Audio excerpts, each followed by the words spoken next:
Hello, everybody. My name is Chris McHale. I'll be doing the chat today, and it's going to be a pretty quick and easy chat. We're going to talk about blogging today. If some of you folks have been into our previous classes, we did talk about the Gutenberg editor. It is the same editor, just rolled over to your blogs instead of page creation, but it is a slow time of year. It's a perfect opportunity for you folks to stop your paid per click advertising and start focusing in on some SEO wins. So I'm going to go ahead and turn my screen share on. Hopefully you folks can see that. And this is the dashboard of our demo site. If you folks have come into these classes before, I'm sure this looks very familiar to you. If you're a new sign-on, this may look a little different than what you're used to seeing. There is a beginning list that when you first sign up, it'll say getting started. It's going to have this blue banner. This might be something that you folks are very, very familiar with. If you do fill out the information about adding Google Analytics right here, then it will take you to this page from here on out, and you can always refer back to the getting started page in your headshot. But from here, we're actually going to navigate to the blog section of the dashboard. It's going to be found dead smack dab dead in the center of the header menu. We're going to navigate over to it, and this is where you're going to have an archive of all of the blog posts that we have given you or the blog posts that you have created. Blogging itself is a really great tool for what we call little wins in SEO. The nice thing about blogging is that you can talk about things that don't specifically pertain to real estate or home ownership if you don't want to. And I advise that you do that. Pick a niche audience that you folks like. In my case, I'm a huge soccer nerd, so I'd probably be posting about all of my trips to the local soccer stadium to watch a game played, or maybe even when I played in a tournament or something like that. Finding commonality with your core audience is key, and blogging is the best way to do it on your site. We do give you 2 free blog posts a week. All of those are going to pertain to real estate, and you folks have already been aware, right? Hey, this one has something about Christmas or winter weather. We live in Florida. It's not really good for us, so we can tweak and change it. In the event that you wanted to change any of the information, you'll find the blog in question in your list of blogs. We'll click it. It'll pull it up here in the center, and then we're going to go ahead and click the Edit Post button. When we edit the post, it's going to pull up the blog post in the Gutenberg editor. It's going to give us our SEO score. It's going to make sure that everything is in line and then give you the ability to edit it. Also, notate as well, these blog posts are for you folks. Take advantage of them. Use them all. Share them on your social media accounts. Use them in email drip campaigns.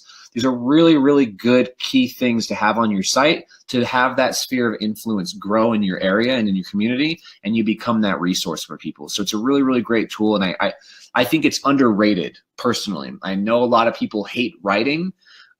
It's a hell of a lot easier to write about things you like, right? So again, find that weird little niche that you like. If you're a big gardener, that's something you want to blog about. If you're a marathon runner, blog about your experience running a marathon in the town. Like I said, if you're into a specific sport, blog about that. If cars are your thing or food's your thing, blog about a nice review of a restaurant in town. These little things add up over time, making your site more appealing to Google than the Joe Schmo down the street who just has the last week's market report, right?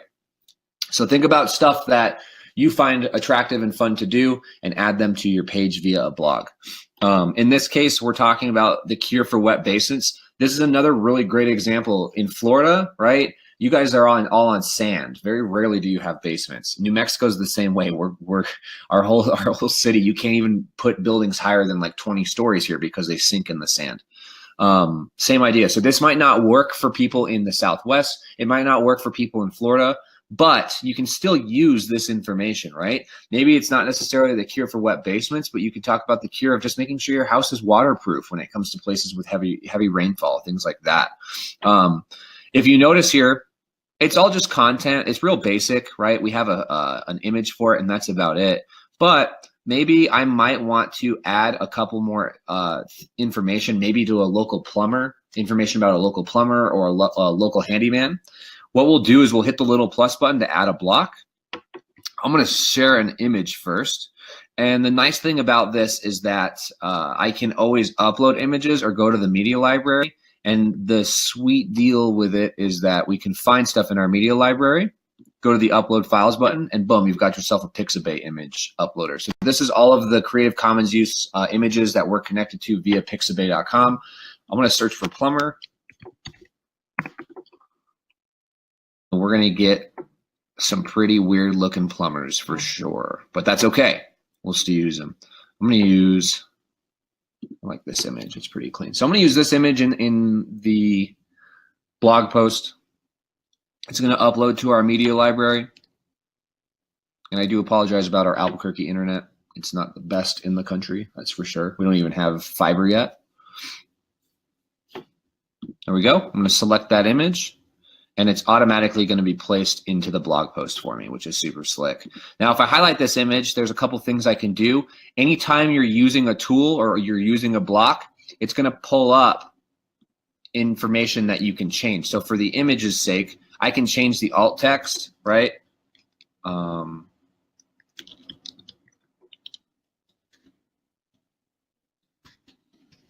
Right, so I can change the alt text for SEO. I want the image size to be medium large, so it's going to be a little smaller.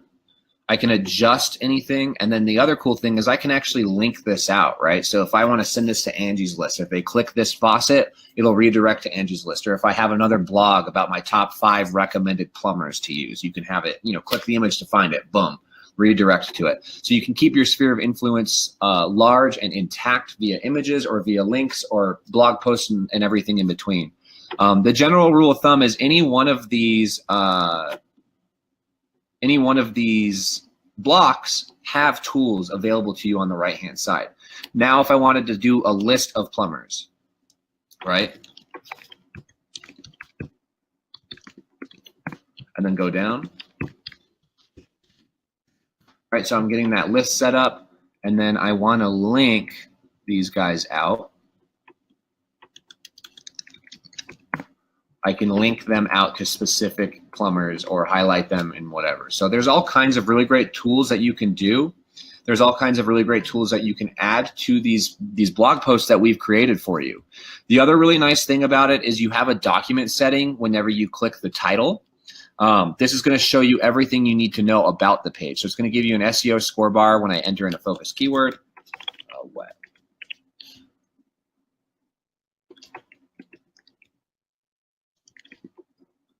Right, so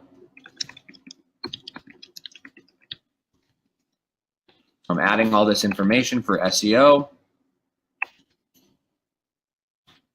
I've added a keyword, and this is where people get a little confused and a little stressed out is with the keywords, especially with blogging. You want to keep the keyword simple for people to read and simple for Google to check it and see what it is. If you do plumbers in Albuquerque, you're going to have to put the phrase plumbers in Albuquerque, and you're going to have to pepper it through all of this content. It sounds repetitive, it sounds ridiculous, and it sounds like a computer wrote it, and that's not what we're going for. So the smaller wins are going to be my experience watching New Mexico United play soccer, right? And what I would do for my focus keyword is just New Mexico United. Obviously, New Mexico United has a website, but there's only one New Mexico United website that you're competing for space with, and maybe the local newspapers compared to houses for sale in Albuquerque, right? Then you're sitting on like 300,000 agents who are trying to get you in. So the smaller focus keywords or phrases, even though you may not, it's an obscure topic to be searching for, you'll land in really interesting places. And in the long run, it's a good investment on the site. There's an individual who there's a marathon on the Great Wall of China. He's an agent, I believe in New York, if I remember correctly. He's one of our agents. He ran a marathon. He's ran the marathon several times in China on the Great Wall of China. And the marathon is a non-for-profit organization that helps children in rural communities in China read, right? Super awesome, really great thing to do. And he wrote a blog about it. He wrote a blog about his experience running there, and he's actually landing higher than the organization is on a search result for it. So there's all kinds of really great ways to kind of, I wouldn't say cheat the system, but have people recognize who you are and what you do in the community, and that's definitely by blogging. If you notice as well on these document sections, it's going to give you your nice little SEO stats, which are ideal, right? So there's 562 words out of 600. We have 5 links. We have an image. We're using our keyword in our URL, and we're using the keyword in the title. The only thing that we're really missing is the keyword, right? So we want the word wet. spread in here a couple more times. It's a really ugly word to do it with, but yeah, you can add the word wet a couple more times, which is a heck of a lot easier than saying homes for sale or wet basements or something like that. So you can change all that information. I recommend, now that it's a slow time of year, to be doing this pretty regularly. Don't overload yourself with blogging, but set yourself an hour aside every weekend just to take a look at a couple of the blogs that we give you, read through them, A, because you never know if there is helpful information in them, and B, you can target specific audiences with these blogs, and it's very, very helpful. Did you folks have any questions about that? Oh, let's see. Tracy asked, can you add a video with a thumbnail? That's a great question. If I wanted to add a video maybe of how to fix the gucked up sink or the drain in your basement, we're going to add a block, and then we're actually going to go all the way down to the embed section. And when we go to the embed section, you're going to see all of the different programs or UIs or whatever you want to use to actually be able to embed content on. So in this case, you would create a video on how to, unclog your drain, upload it to your YouTube channel, and then just grab the link of the YouTube channel and paste it in here. You're good to go. Boom. The video will appear. Let's see.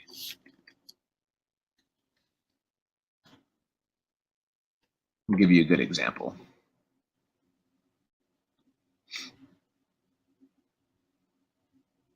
So how to get more leads from your EasyAgentPro website. I'm going to copy this live link to our video that we've created here. Let's pretend it's, like I said, unclogging the drain. We're going to go back to the post, and we're going to enter in the URL here and click the embed button. It's not going to work because we're on the demo site. Let me try one more time here. But you'll copy and paste the link in there. Boom, the video will automatically appear on that page for you. Good question. Sorry about it not working on the demo site there. What's the percentage reach do you recommend? That's a great question, Matt. The percentage that we always recommend is 90 to 100%, ideally setting it to 100% and taking the time to do each blog at a time. Don't spread your wings and try and do 15 different blogs at once. Focus in on one, get it to that 100%, and then move on to the next one. Again, this is something that you folks do not need to pull your hair out about. You don't need to stress out about. We do give you a ton of blogs to start off with just to get familiarized with how everything works. Bump that percentage up. The big one that's going to really see a huge percentage increase is going to be selecting your keyword. Again, the keyword selection itself is not something to worry about. Don't stress out about the perfect keyword. Just find stuff you're interested in or find something that's already peppered in that blog content right away and just add the keyword in. Boom, you're done. Super simple. If you folks did ever want to create a new blog post, the same idea is there. You go to the blog section. I'm going to leave here because I ruined this one. And then instead of editing that specific post, we're going to create a new post.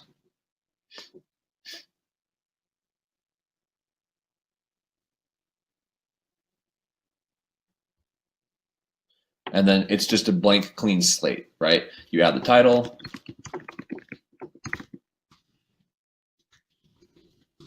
Okay. And then you start writing your story.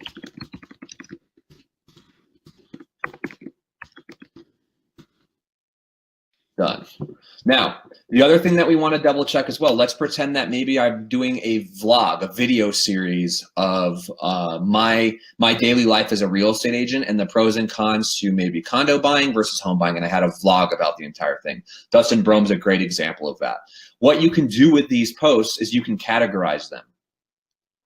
So when you want to, for instance, I want to set this one as a buyer category. And when I publish this, I can pull up this category and have it be a drop down in my header menu, something like that. So there's all kinds of different ways that you can set that up. You can also tag it. So you can tag the specific blog post. So when people are searching for similar blog posts in your library, they'll be able to pull it up by tag. And then again, changing your featured image for the actual page, super simple. You upload the file.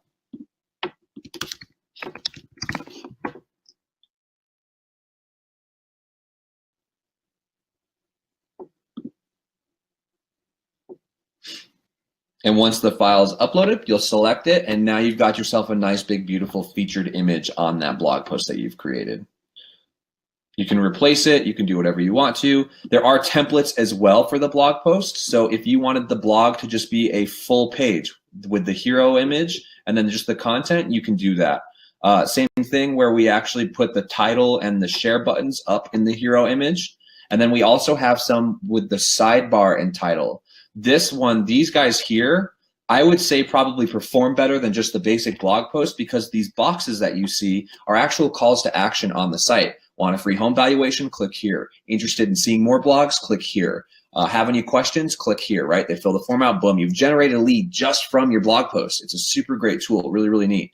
So definitely take advantage of the ones that have these, and it is set by default for you so that those are there. But in the event that maybe you wanted to get a little bit more creative, you can remove them if you wish. Again, the SEO thing's all here. You can add stuff to the page head. So if you have a specific pixel that you're using for this specified blog post, you can attach it. The other neat thing as well with these guys, everything's done via the block adder. So again, if you wanted to enter in a Twitter account that gets a live feed fed to it, that's something you could add here. It's great for doing stuff for the city, right? So if you're a sports fan, you can add the Twitter feed to the Vikings if you wanted to. You can add a Twitter feed to anybody, from anybody that you want, add it in. So you've got yourself a nice little news feed constantly going on these blog posts as well, which is super slick. Yeah, blogging, like I said, it's really simple. There's not too much to it. You don't need to stress out about doing it. But we do recommend that you give it a shot. Even if you feel like you're a poor writer, anything gets better with practice. The more you do it, the better you'll get. You know, it's worth it. It's definitely worth its weight in gold, especially in a slow time like this time of year. Tracy's asking about meta. That was done through all of the SEO section. So again, if we go over here, and we see the SEO title and the SEO meta description, that's where the data gets added. Metadata does not get graded for SEO. The only reason why metadata is there is to help people who have a disability and to help individuals understand what the page is about before they click it on a Google search result. So the metadata itself is still extremely important, and you don't want to ostracize a community of people that aren't there. Metadata is what like Google Voice uses to read out to blind people when they're clicking around on their computer. So it's important to have that information. The same idea when you add an image, you want to make sure you add that description to that image as well for blind people. They can click a specific thing, a hotkey, and Google actually has a service that will read out what the image is so that they can picture it. So yeah, the metadata is important to add. It won't make or break it, so it's something you can skip. I just recommend keeping it just in case you don't want to miss out on that one sale because the individual had no information on it. Good question. Matt asks, should you touch on curating a blog? In what sense do you mean by that? Just building the blog out yourself, having a specific thing? A lot of people, any general rule of thumb on how many headers to have? Just one. You just need one header image, but you can change that header image out per blog post, right? So just one header image is fine, and then just a nice, short, sweet, sexy, simple title for people to see. So that's another great question. Is there a way to find and post old blog posts from before I signed up with EAP? Yeah, so when you're in your, actually the demo site, we can give you guys the demo site. It has a ton of blog posts on there too, might as well. Right, you guys are paying for all the info. So go to that site and then go to the blog section and you should see a bunch of, oh yeah, and there's one from Chris as well, the EasyAgentProBlogs.com. Take advantage of those two sites. That's like literally the history of all of our blogs that we've added for you folks. So there's a bunch of stuff. Matt says reblogging someone else. Number one, if it is copyrighted material, be very careful, tread lightly with that. Always ask before sharing the content or using the content. 99% of the time, they're going to say yes. Worst case scenario, they say no, and they're out some free brand recognition, some free advertising. So yes, feel free to reblog information, copy and paste it over. But again, don't be mad if you see a cease and desist letter in the mail because you did not ask to copy and share that content. Yeah, so the SEO title, what you're seeing, if you're referring, the SEO title, correct. It's the blog title just copied and pasted over for metadata use. You nailed it. To give you guys some ideas and some brainstorming of stuff to write about, Mr. Sam, I don't know if it is the same Sam. There's an individual who has a blog or has a website. He lives in Virginia Beach. And he had the idea of creating a blog post that had the top 10 Christmas light displays in all of Virginia Beach, right? Simple enough blog, easy enough to write, fun to write as well. He created an interactive map through Google and pasted it on there as well. And then he ran a squeeze page advertisement on Facebook saying, hey, if you folks want to enter in to win a diamond pendant ring for Christmas and want to see the top 10 Christmas light displays, fill the form out. You'll get access to the drawing and you'll get access to the map where you can see everything. It took off so much that he ended up getting local news coverage by several news agencies because of it. He sold several houses because of it. And now it's a regular thing every year where Sam is the Christmas light guy. Sam is the Christmas light real estate agent who knows all the hot places to hit up with your family and check out some super rad Christmas lights. It's a great way, like I said, to think outside the box, run an advertisement around it, and really be a resource to your community that ends up paying in dividends, maybe 6 months down the line when some of these people are ready to sell their property. The best place to find a tutorial on using the blog function from A to Z. That's a great question, Tom. Let me show you. When you're actually on the dashboard of your website and you have these tools popping up here, the one you want to look for is the EDU section.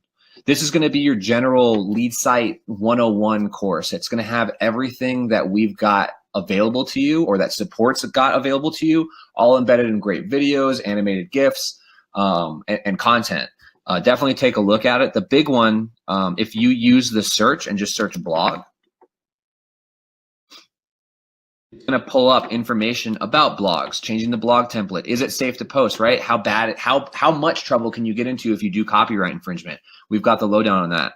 How to get more viewers or subscribers to your blog, customizing these blogs. Some of these may be a little outdated with an older UI, but the idea is still the same, right? You want to make sure that the SEO is there. You want to add media. There's all kinds of different things here that can definitely help you. This one's definitely outdated. And we do update these. We try and update them on a regular basis. The dev team just works a hell of a lot faster than my fingers can type. So it's tough for us, but this is a good place to see the resource. A big one that you want to check out as well is type in SEO. There's a complete agent's guide to SEO. And this is going to be a very good, useful tool or useful content to have for you so you get more comfortable using information and understanding how SEO works in Google's eyes. That link should take you directly to it. Great questions. You guys are full of great questions. Thank you so much.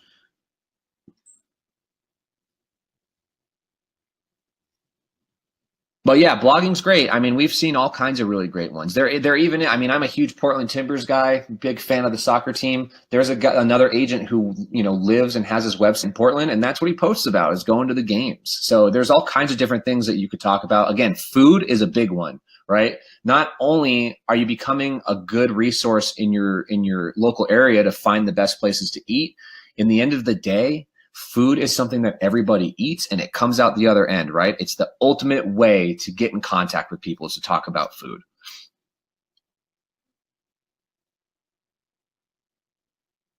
Yeah, Sam, great question. I believe that somebody did win the ring and he did announce it. So everything was legal. Obviously, keep in compliance with your local areas. I know, for instance, in Texas, in some specific areas in Texas, you're not even allowed to say your name or show an image of yourself on your real estate website. So yeah, whatever compliance issues you need to deal with, you're 100% right. There are some laws and rules on sweepstakes, on giveaways and things like that, if, to stay compliant. But there's always a way around things. There's always a way to figure something out.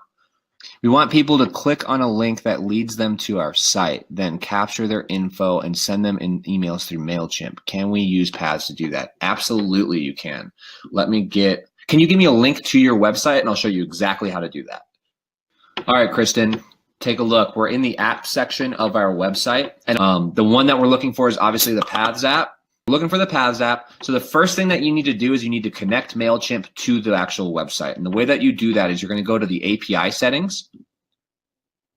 And then if you notice, we already have one installed here, but let's just pretend that we were adding a new one. There should be a blue plus button that you'll see. You're going to select the blue plus button, and then it's going to ask you to choose an option. We're going to click that, and we're going to find MailChimp in here. And of course, it's not going to be here because we've already added it, which is right here. Once you've added MailChimp, it's going to ask for an API key. Oh, I just removed it. There we go.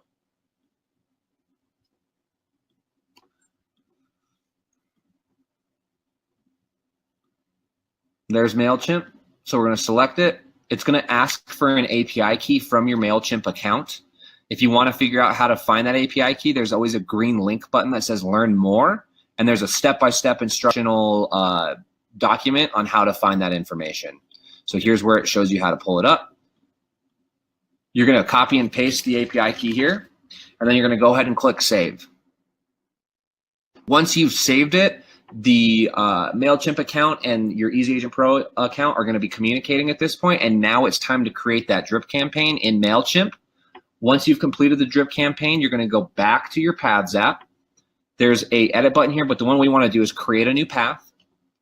We're going to select MailChimp now that they're communicating, and then you'll be able to find that list or that drip campaign that you've created down here. You'll select it, you'll save it.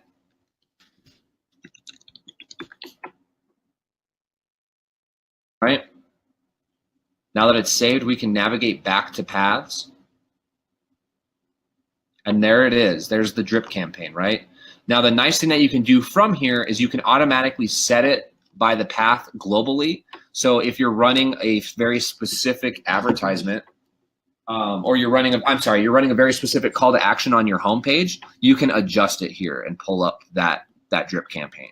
Now, if you were running a squeeze page, for instance, if you were running an advertisement that way and you wanted that drip campaign to specify on that specific squeeze page in question, you would go to your app section, you'd find the squeeze page app, and then obviously you'd build the squeeze page out, right? That one with the form that they fill out, and you're running this as a Facebook ad.